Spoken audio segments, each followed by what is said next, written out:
a paz de Jesus esteja conosco, dando seguimento ao projeto Sementes de Luz, projeto esse criado pelo Centro Espírita Paz, Amor e Caridade.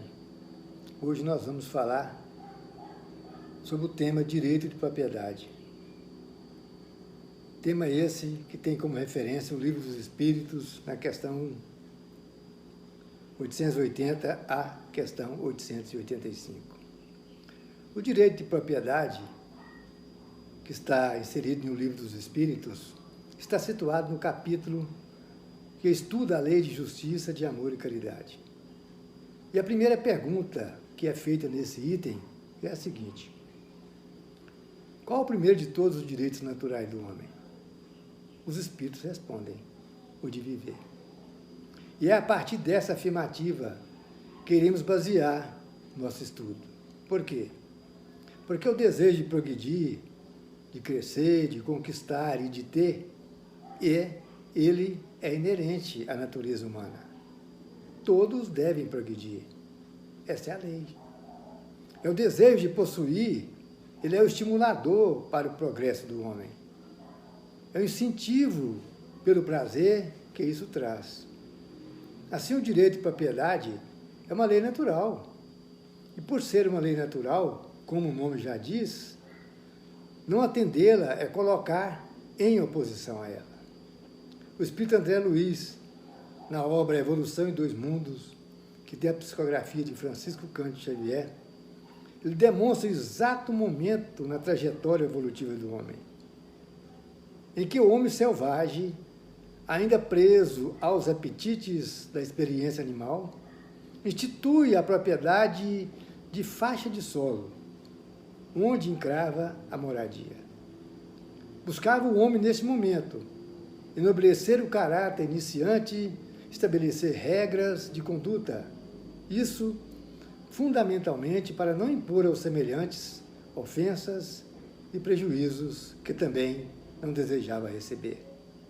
Estava ali instituído o direito natural à propriedade privada, transformado sob um novo prisma a sua presença na Terra.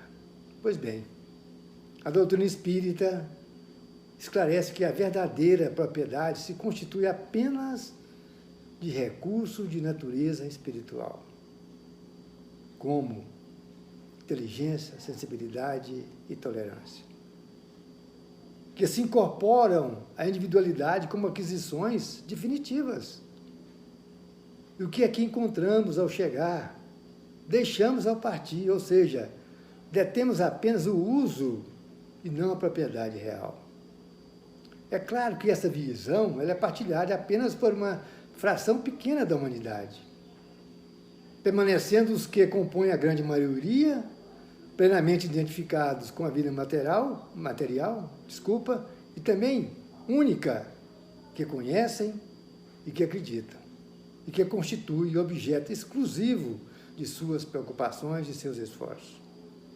Devido a isso, a busca dos meios indispensáveis à satisfação das necessidades de alimentação, como também do teto e do agasalho, apresenta-se habitualmente desfigurada, transformando-se naquele impulso natural em desmedido empenho de acumulação. Ou seja, uma hipertrofia do sentimento de posse que, assim deformado, se sobrepõe aos outros, como, por exemplo, o respeito, a amizade e a gratidão, que não raro são totalmente ignorados ante a possibilidade de possuir mais.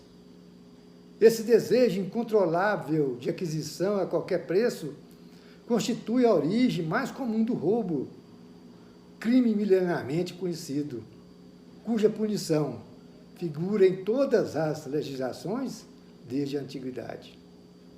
A posse em nosso estágio evolutivo dá uma sensação de segurança, proporcionando igualmente, quando mais expressiva, autoridade e influência, sempre relativas de vez que, em sentido verdadeiro, segurança, autoridade financeira e influência decorre de nosso alinhamento com as leis divinas.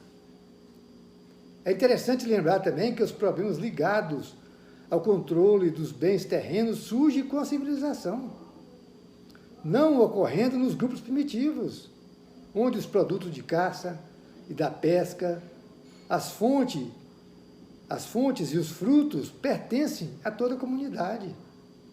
Então, com a riqueza, hierarquia, as comodidades e até o luxo das sociedades organizadas, surge a oportunidade para o abuso, a desonestidade refletida na severidade das antigas leis penais.